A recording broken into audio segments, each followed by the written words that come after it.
Sri Parashakti Vidyala CBSE Class 7th Subject Physics. Good morning students. 7th Physics Chapter 8 Wind, Storms and Cyclones. So already we have completed Lesson 4 Heat and Lesson 7 Weather, Climate and Adaptations of Animals to Climate, and also question and answers. So now we are going to see the new chapter 8 Wind, Storms and Cyclone. Refer page number 80. Refer page number 80 in your science book. Chapter 8 Wind, Storms and Cyclones. So windனா என்ன அப்படின்னா moving ஏர். So இதில் எல்லாமே basic concept வந்து ஏர் தான். விண்டு வந்து moving ஏர். ஏர் வந்து ஃபாஸ்ட்டாக move ஆனால் அதுதான் விண்டு. ஸ்டார்ம்ஸ்னால் அதை விட கொஞ்சம் எஃபெக்ட் அதிகமாக இருக்கும். சைக்ளோன்னா அதை விட ரொம்ப அதிகமாக இருக்கும். ஸோ இதான் ஒரு டிஃப்ரென்ஸ். பேசிக் வந்து ஏர் தான் இதில் வந்து மெயின் கான்செப்ட். ஸோ அடுத்து நம்ம சாப்டருக்குள்ளே என்ட்ரு ஆகலாம். Odisha was hit by a cyclone with a wind speed of 200 km per hour on 18 October 1999. So நம்ம வந்து மழைக்காலங்களில் புயல் வரும்போது புயல் வருது, வெள்ளம் வருது, இதெல்லாம் வந்து நிறைய நம்ம நியூஸ்லாம் நீங்கள் பார்த்துருப்பீங்க. ஸோ இது வந்து ஒரிசாவில் வந்து ஒரு பெரிய சைக்ளோன் வந்து ஃபார்ம் ஆகிருக்கு. அப்போ அதோட விண்ட் ஸ்பீட், அந்த ஏரோட ஸ்பீடு எவ்வளோ இருந்துச்சு அப்படின்னா 200 km per hour on 18 October 1999. எப்போ அப்படின்னா 18 October 1999. The cyclone smashed 45,000 houses, making 7 lakh people homeless. So அந்த சைக்ளோன் வந்து ஒரு 45,000 அந்த ஹவுசஸ் வந்து என்ன பண்ணுது, அந்த சைக்ளோனால் சேதமாகுது. அண்ட் 7 lakh பீப்புள் வந்து வீடு இல்லாமல் அந்த நேரத்தில் என்ன பண்ணாங்க, வீடை வந்து இழந்து நின்னாங்க. ஸோ ஆன் 29, ஸோ அக்டோபர் 29 அப்படின்னா அக்டோபர் 18 ஒரு சைக்ளோன் ஃபார்ம் ஆகிருக்கு. நெக்ஸ்ட் ஒரு 10 days கழித்து, அதாவது 29 October the same year second cyclone வந்து ஃபார்ம் ஆகிருக்கு with wind speed of 260 km per hour. So முதல்ல வந்து சைக்ளோனோட wind speed 200 km per hour and 10 days கழிச்சு வந்து செகண்ட் சைக்ளோனோட விண்ட் ஸ்பீடு வந்து எவ்வளோ இருக்குது அப்படின்னா 260 km per hour. Hit Orissa again. It was accompanied by water waves about 9 meter high. So அந்த கடல் அலைகள் எல்லாமே வந்து 9 meter அளவுக்கு என்ன ஆகிருக்கு, உயரமாக வந்து ரொம்ப சீற்றம் வந்து அதிகமாக இருந்திருக்கு. So thousands of people lost their lives. Property worth crores of rupees was destroyed. So இந்த மாதிரி சைக்ளோன் ஃபார்ம் ஆகும்போது வீடுகள் மட்டும் மக்கள் இழக்க மாட்டாங்க. ஸோ நிறைய வந்து ப்ராப்பர்ட்டிஸ் வந்து டேமேஜ் ஆகும். ஸோ வந்து electricity board, road and bridges, இப்படி நிறைய வந்து என்னாகும், உங்களுக்கு ப்ராப்பர்ட்டிஸ் வந்து லாஸ் ஆகும். So the cyclone affected agriculture, transport, communication and electricity supply. So இது எதெல்லாம் பாதிக்கும் அப்படின்னா அக்ரிகல்ச்சர், விவசாய நிலங்களை ஃபுல்லாக அங்கே விளைவிக்கக்கூடிய அந்த பயிரினங்கள் எல்லாமே அழியும்.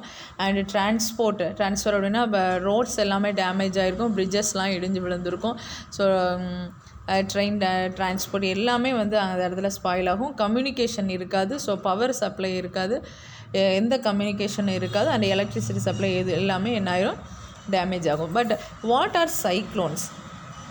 சைக்ளோன்ஸ்னால் என்ன அப்படின்னு நமக்கு தெரியுமா? தெரியாது. ஸோ சைக்ளோன்ஸ் வந்து how are they formed, why are they so destructive? So சைக்ளோன்னா என்ன, அது ஏன் ஃபார்ம் ஆகுது, அது வந்து வர்றதுனால எதுக்கு இந்தளவு அழிவை ஏற்படுத்துது அப்படிங்கிறத இந்த சாப்டரில் நம்ம என்ன பண்ண போகிறோம், டிஸ்கஸ் பண்ண போகிறோம். So in this chapter we shall seek answer to some of these questions. We begin with some activities involving air. So நம்ம ஃபஸ்ட்டு லெசன் ஸ்டார்ட் பண்ணும்போதே சொன்னோம், wind, storms, cyclones இது மூணுலேயுமே வந்து என்ன அப்படின்னா ஏர் தான் பேசிக். ஸோ ஃபஸ்ட் நம்ம என்ன பார்க்க போகிறோம் அப்படின்னா ஏர் பற்றின சில ஆக்டிவிட்டீஸை இந்த லெசனில் பார்த்துட்டு அடுத்து தான் வின்னா என்ன, விண்ட், ஸ்டார்ம், சைக்ளோன்ஸ், அதோட டொர்னடோஸ் இதெல்லாம் பற்றி நம்ம டிஸ்கஸ் பண்ண போகிறோம். So these activities will clarify some basic features concerning a cyclone. Before we begin, remember that the moving air is called the wind. So wind அப்படின்னா டெஃபினிஷன் என்ன அப்படின்னா இந்த மூவிங் ஏர் தான் என்னது, wind. So see the picture.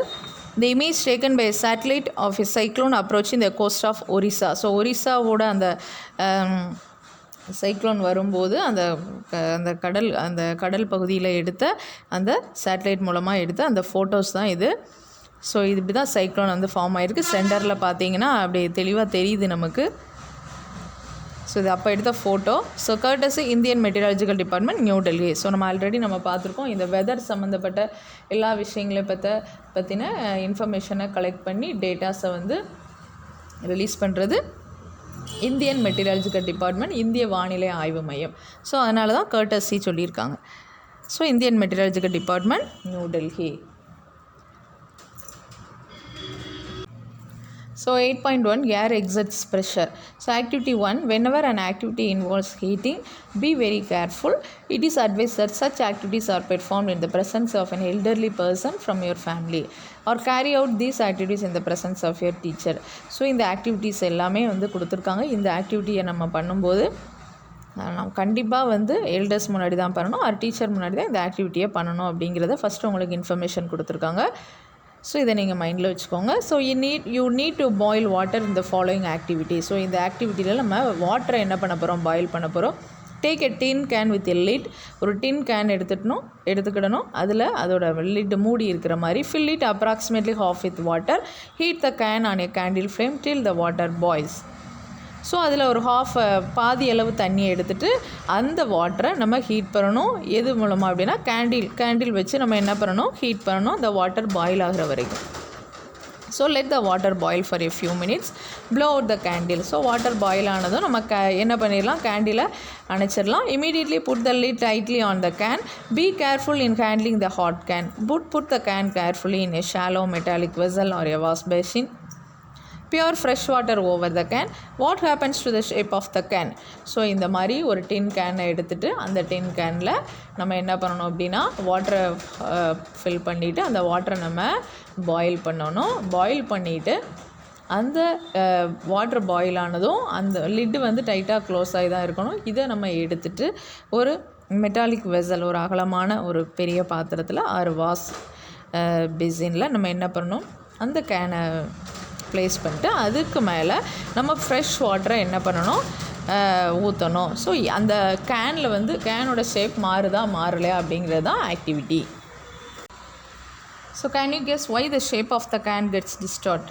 அதாவது என்னென்னா கண்டிப்பாக கேனோட shape வந்து மாறும். இந்த பிக்சரில் இருக்கிற மாதிரி அதோட ஷேப் ஏன் மாறி இருக்குது அப்படிங்கிறது நம்ம கெஸ் பண்ண முடியுமான்னு கேட்டிருக்காங்க. If you cannot get a tin can, take a soft plastic bottle, fill it with hot water.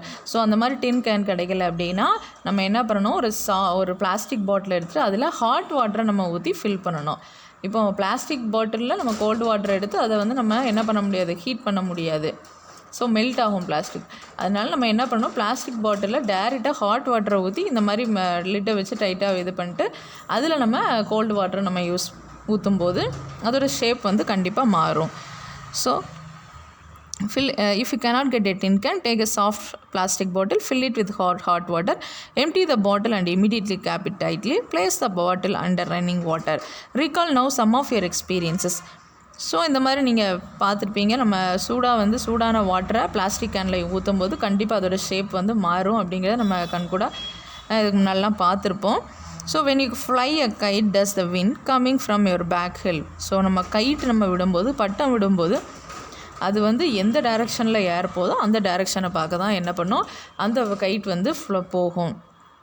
If you are in a boat, is it easier to row it if there is wind coming from behind you? So போட்டில் நம்ம போகும்போது கூட, boating பண்ணும்போது கூட எந்த side wind direction இருக்கோ அந்த side நம்ம ஈஸியாக என்ன பண்ணலாம், ரைட் பண்ணலாம். அப்போ ஸோ விண்டு வந்துட்டுருக்கு, அதுக்கு ஆப்போசிட் டைரெக்ஷன் நம்ம போகிறோம் அப்படின்னா அந்த ரைடிங் வந்து ரொம்ப ஸ்லோவாக தான் இருக்கும். So do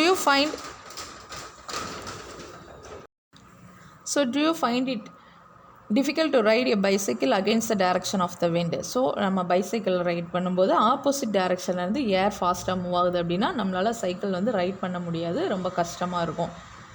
So you know that we have to fill air into the bicycle tube to keep it tight. Also you know that a bicycle tube overfilled with air may burst. So நம்ம பைசைக்கிளில் டியூப்பில் ஏர் fill பண்ணுவோம். அதே ஏரை வந்து நம்ம over fill பண்ணிட்டோம் அப்படின்னா உங்களுக்கு அதோட டியூப் என்ன பண்ணிடும், பர்ஸ்ட் வெடிச்சிரும். So what is the air doing inside the tube? So இப்போ இந்த ஏர் வந்து ஓவர் ஃபில் ஆகும்போது அது பர்ஸ்ட் ஆகிடுது அந்த டியூப்பு. ஸோ அங்கே வந்து அங்கே ஏர் வந்து உள்ளே என்ன ஆகுது அப்படிங்கிறது கொஸ்டின் கேட்டிருக்காங்க. So discuss with your friends how the air in the bicycle tube keeps it in shape. All these experience show that the air exerts pressure. So நம்ம ஏர் வந்து ஓவராக நம்ம ஃபில் பண்ணும்போது என்ன பண்ணுது, அந்த டியூப் வந்து வெடிச்சிருது. ஸோ ஏர் வந்து என்ன பண்ணுது அப்படின்னா ஒரு ப்ரெஷரை வெளிவிடுது, எக்ஸட்ஸ் pressure. It is due to this pressure that the leaves of trees, banners or flags flutter when the wind is blowing. You can list some more experience which show that the air has pressure. So ஏருக்கு வந்து pressure இருக்குது அப்படிங்கிறத இந்த ஆக்டிவிட்டியில் நம்ம புரிஞ்சுக்கலாம். So the banners, flags flutter when the wind is blowing. You can list some of more experience which show that the air has pressure. So let us now try to explain why the can gets distorted.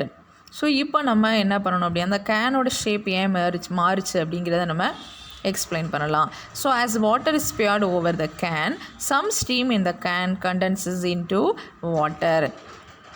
So நம்ம cold வாட்டரை அந்த can மேலே ஊற்றும் போது என்ன நடக்கும் அப்படின்னா அந்த கேன் உள்ளே ஏற்கனவே பாதி அளவு தான் வாட்டர் இருக்குது, அதுவும் பாயில் வாட்டர் இருக்குது. அப்போ உள்ளே வந்து என்ன இருக்கும் அப்படின்னா ஒரு ஸ்டீம் வந்து உள்ளே இருக்கும்.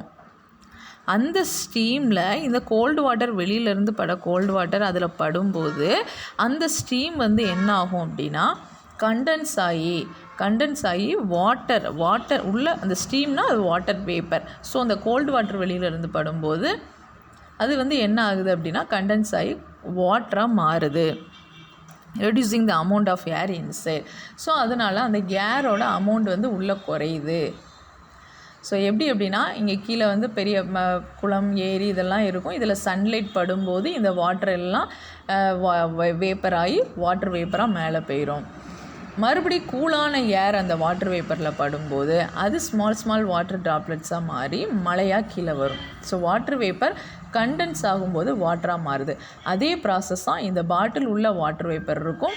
அந்த வாட்டர் வேப்பர் இந்த வெளியில் உள்ள கோல்டு வாட்டர் படும்போது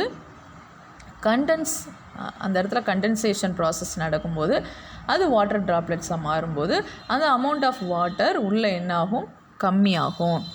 so the pressure of air inside the can decreases than the pressure exerted by the air outside the can. So உள்ள ப்ரெஷர் வந்து உள்ள ஏர் வந்து கம்மியாகுது, வெளியில் ஏர் வந்து அதிகமாகுது. ஸோ எப்போதுமே ஏர் வந்து அதிகமாக உள்ள இடத்துலேருந்து கம்மியாக உள்ள இடத்துக்கு தான் ஏர் போக ட்ரை பண்ணும். அதனால தான் அந்த பாட்டில் அந்த கேனோட ஷேப் என்ன பண்ணுது, மாறுது. As a result the can gets compressed. This activity again confirms that air exerts pressure. So இப்போ நம்ம என்னெல்லாம் பார்த்துருக்கோம் அப்படின்னா விண்ட், ஸ்டார்ம் அண்ட் சைக்ளோன்ஸை பற்றி பார்த்துருக்கோம். அண்ட் ஏர் எக்ஸட்ஸ் ப்ரெஷர் அப்படிங்கிறத பார்த்துருக்கோம். நெக்ஸ்ட் கிளாஸில் high speed winds are accompanied by reduced air pressure அப்படிங்கிறத நம்ம டிஸ்கஸ் பண்ணலாம்.